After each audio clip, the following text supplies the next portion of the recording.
Bonjour, hi. Do not be fooled. This is not a coffee talk. I just was in desperate need of a coffee and this was the only time that I had to film. So that's it. As you might know, because I've mentioned it in the past 10 videos I've posted on here, I am soon to be turning 25. And even though it scares the shit out of me, it's also a privilege. So I kind of wanted to share a list of 25 things that I have learned before I turned 25. Here we go.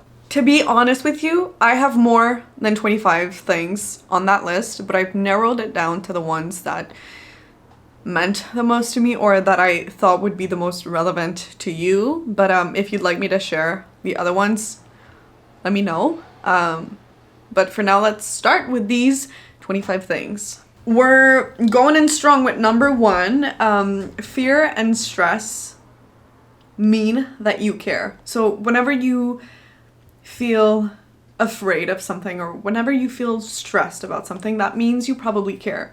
Because if you were to be neutral about something, that just means that you don't care enough to feel some type of way about something. So being stressed and being fearful is a good sign, in my opinion. Every single time I've been afraid or I've been stressed about doing something or about like making a specific decision, it was because I cared about how I felt and I cared about the outcome. Second thing is all about coffee. I've mentioned this in a what I eat in a day, but I'm going to mention it again because I feel like it has truly affected my life for the past couple of weeks, even couple of months after implementing this habit. Technically, we are not supposed to be having coffee because caffeine blocks a certain receptor for energy. Anyway, that's why you don't feel tired when you take coffee, but when the caffeine is released and doesn't work anymore, you feel like an energy crash. That we know. However, what I've learned was that after waking up, approximately like 1 hour after waking up, your body still produces hormones that allow you to level out or like even out your energy levels throughout the day. But if you do take a coffee immediately upon waking, you block those receptors and you block those hormones from being absorbed by your body, and so it fucks up your system. That's what I'm trying to say. So by waiting at least an hour, you kind of help yourself to not fuck up your system as much. So yeah. Before I carry on with all of the other things, I just want to say that this here is not data-based. Those were things I've learned personally in my life by reading, by experiencing things, by living. So if you are interested in doing your own research about any of the things that I say, please do. I'm not a health professional. I'm not a freaking spiritual guide. I'm just me sharing things. So that has been said. So go look up the caffeine coffee thing. I'll put a link below to the podcast I listened about that, but anyway. Another thing I've learned by experiencing life and listening to podcasts and getting informed about it is how bad alcohol actually is for you. For your brain, for your physical health, for your mental health, for your organs. It's specifically the liver.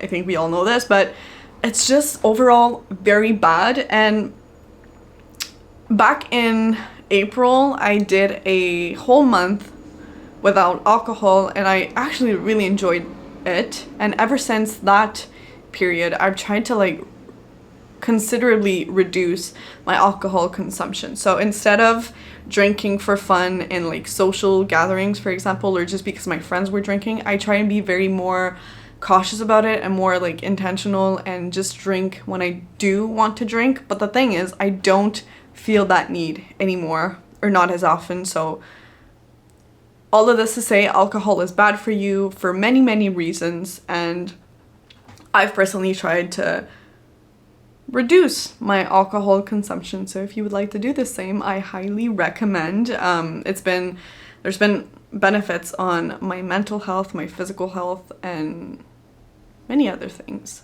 Just my behavior in general and my way of thinking whenever I drink gets like, I don't know, the alcohol interferes with all of this, so I don't enjoy it. And I know I'm not the only one, so yeah. The caffeine is not kicking in yet, so I know that this video is going to be very chaotic and all over the place, so bear with me, please.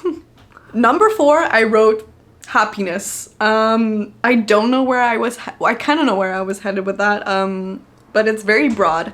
So I think what I meant was that happiness truly depends on yourself only. You make your own happiness. You cannot wait on other people to be happy. You cannot expect them to make you happy. The reason why you feel happiness, or you just feel happy in general, it's the way that you see things, it's the way that you perceive life, and it's how you choose to feel about something.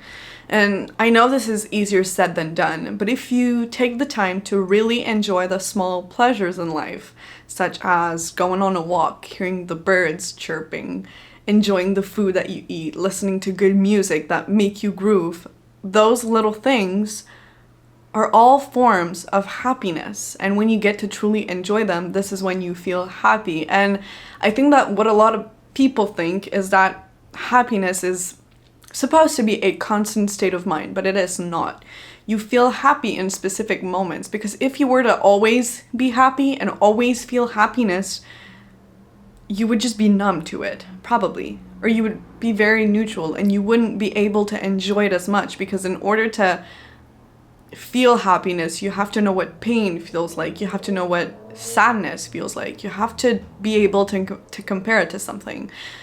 So as a whole, happiness is not a constant state of mind. It's not, and it's not supposed to be, frankly, because you can't always be happy. It's not possible. And if you do, you're probably not actually truly happy.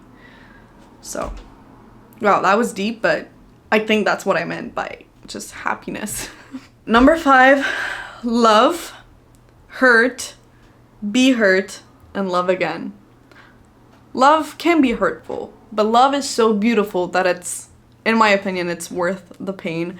And I know that we tend to give a lot of importance to love, and especially like romantic relationships, but when I talk about love, I talk about love in all the forms. So a love for a friend, a love for a significant other, a love for a family member.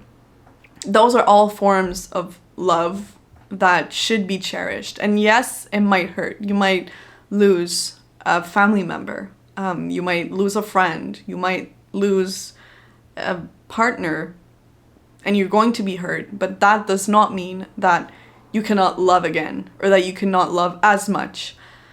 Love is powerful. It's going to hurt, but it's going to feel so good that it was all worth it at the end. So again, love, hurt, be hurt, but love again. Number 6, and I've realized this recently, like within the past couple of years, your parents are good guides. They've lived life before they had you. They've been through shit before they had you. They've experienced stuff before they had you. I know that we tend to think that our parents are just our parents, but we have to remember that they had a life before we were in their life. They've experienced things, and yes, times have changed, but like human beings are what they are, and they might have good advice for you. I'm not saying to apply every single thing that they say, but I'm saying that you should probably consider them at least, or just hear them out. Hear your parents out. They know you, or they should know you, and they want typically what's best for you. So keep that in mind. They are good guides. They've had a life before you did. Number 7, I know it's probably going to shock many people, but you cannot be whatever you want to be. Wanting something very, very badly does not qualify you to have it. And I know that we've been told so many times in like media and even by your parents maybe that you could be whatever you wanted to be, but that's not the case. What I do believe though is that if you put in the work and if you give yourself a chance and if you try it, that's a successful thing in itself. But personally, I know I couldn't be an astronaut. Even though I wanted to be an astronaut very badly, I don't have the motor skills and I don't have the knowledge and I don't have probably the intelligence to be an astronaut. I'm not saying I'm not smart. I'm just saying I'm not up there and I'm not willing to do the sacrifices and the compromises that it takes to be an astronaut. So wanting something badly is good, but actually taking actions towards it is even better. So that's what I mean by you can't be whatever you want to be. You can try to be whatever you want to be, but ultimately there are things you won't be able to achieve. I could not be a professional basketball player. I'm 5'3". So I'd have to put in the extra work and I'd have to train for hours and hours and hours to maybe not succeed and to maybe fail. So that's what I mean. You can try. You can try and be whatever you want to be, but you have to also be aware that it might not be as easy as you think and it might not turn out the way that you thought it would. Speaking of failure, I wrote down at number 8, failure is not your enemy, and I truly mean this. Although it feels very,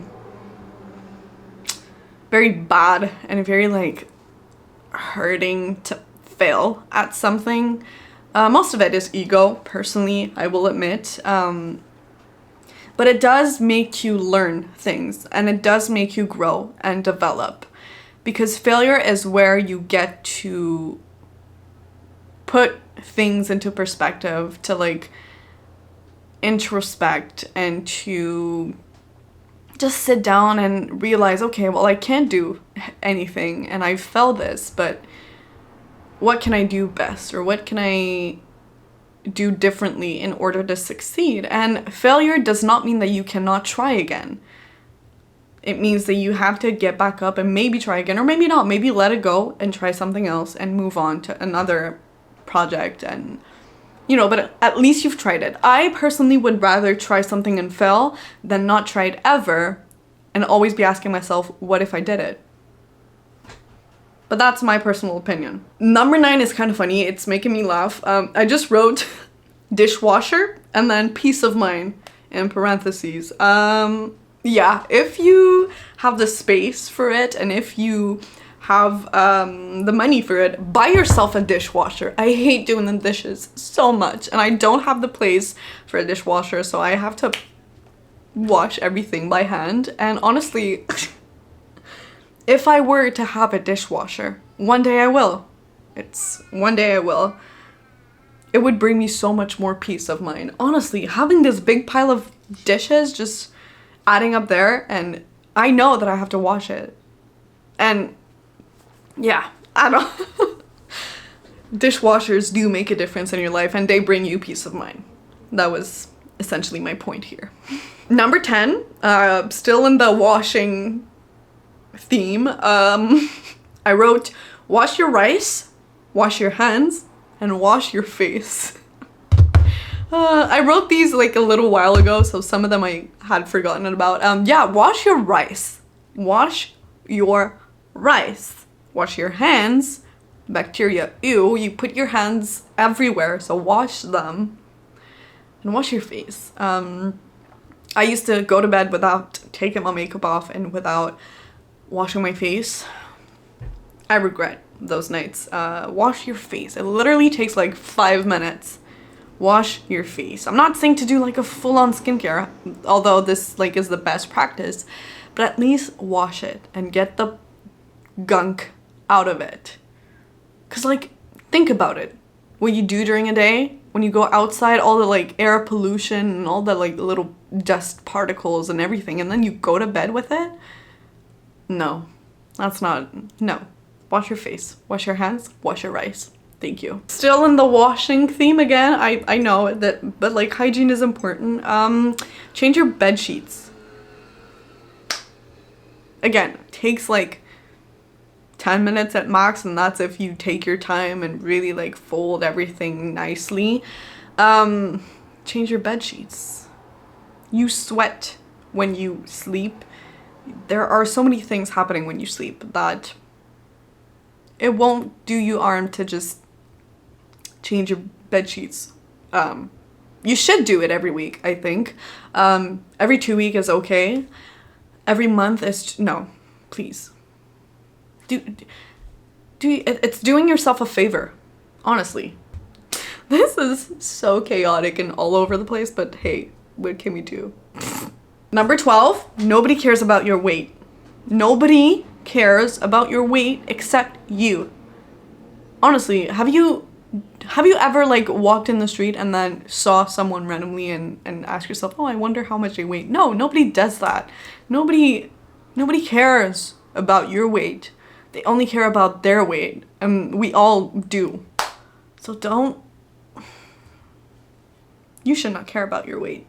Again, for many of the things that I've listed, it's easier said than done, but if I can help you to realize those things, then that's mission accomplished on my side, so you're welcome. Number 13, don't assume things. Again, easier said than done because sometimes it can get pretty busy in there and we tend to overthink a lot of things, but don't assume anything. Don't assume that, for example, a friend of yours who's not replying to your message doesn't want to see you. Maybe they're busy. Maybe they are going through some things and they don't have their phone. Maybe their phone is just on silent. Don't assume things unless you actually ask about the thing or unless you have a conversation about it. Don't assume things. Don't assume somebody doesn't like you. Don't assume that they do. Don't assume that the world revolves around you because it doesn't, quite frankly. So yeah, don't assume things. And if you are concerned about something, just ask about it. There's always a nice way to say things. There's always a way to say things, or to ask a question. And that will make you feel so relieved, like not assuming things, and just be curious, honestly, about everything and anything. Don't assume you know everything because you don't. And the same way I don't assume that I know everything. I know some things, and I'm willing to share some of these things, but if I don't know about something, that's okay. And I don't assume that. Anyway, my point was made here, so. We're going kind of in the same route for number 14, but not everything needs to be analyzed.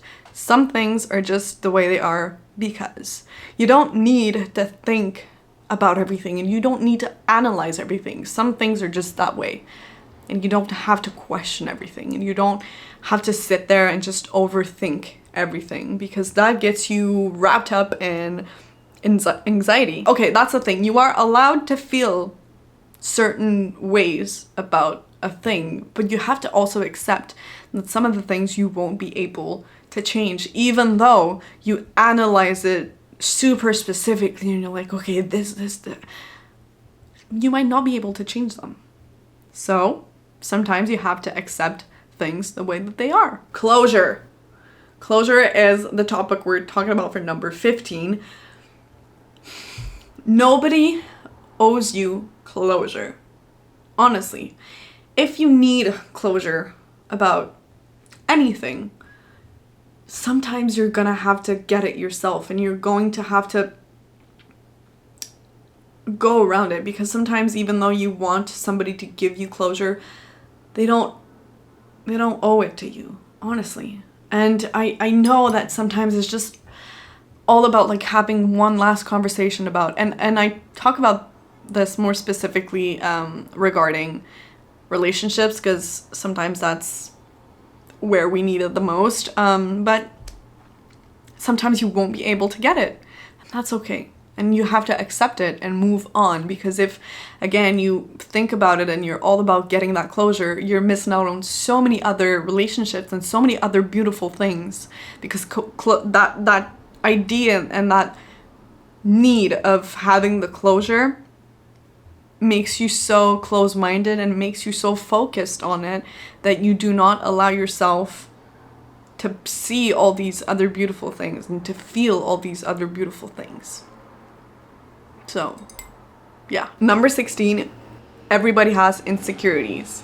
We all do. There's not a person in this world who doesn't feel insecure about at least one thing. Even the most famous people, they have insecurities. The people who you would consider the most beautiful, the most attractive, they have insecurities. So remember that when you're out there comparing yourself to other people, because these people that you're comparing yourself to have insecurities. Maybe you wish you had their hair, or you wish that you had their skin or their eyes, but maybe that this person wishes they had the same kind of relationship that you have with your parents. Maybe they wish they had your job or your apartment. You know, we always think that the grass is always greener on the other side because we compare the things that we look up to, but we don't have the bigger picture. We don't know.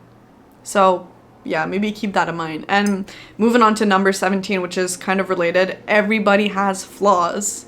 You know, you might think that you have a crooked nose, but then somebody loves your nose and wish they had that nose. And yeah, we all have flaws. Physically, mentally, nobody's perfect. And I know it's like a saying that nobody's perfect, but it's true. Nobody is perfect. Even though they seem very perfect and they look like they have this perfect life, perfect personality, perfect figure, nobody is perfect.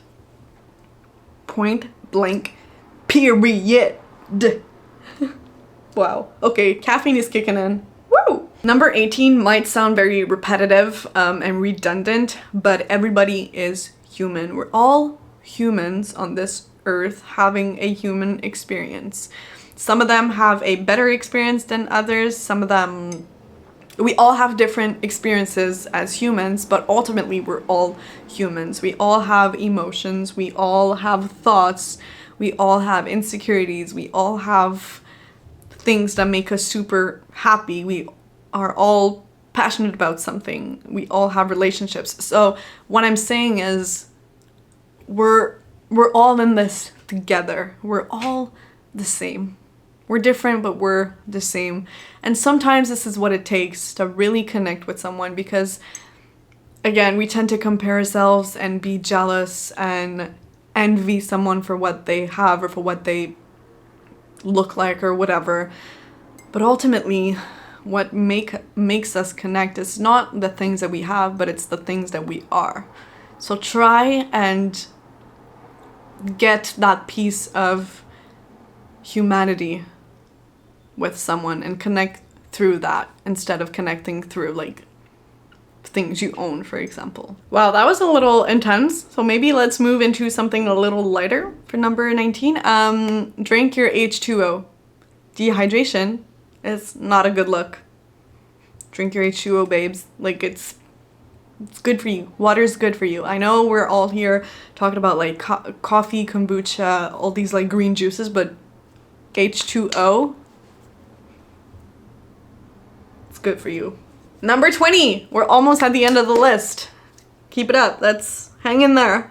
Number 20, mental health is just as important as physical health. And I see this more and more, so I'm very happy, but again, I think that so many of us tend to like focus on physical health, and we think that being strong and healthy and having like a nice figure is going to resolve all of our problems, and being within the beauty standards of what a nice body should look like will help us live a better life.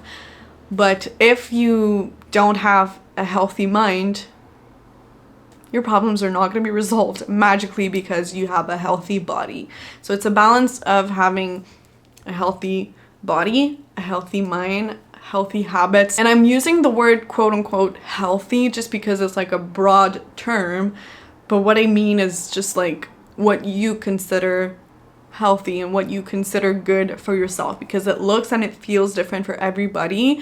But what I'm saying is mental health is so important, just as important as physical health. Number 21 is all about courage. Sometimes all it takes is 15 seconds of courage to actually do the thing.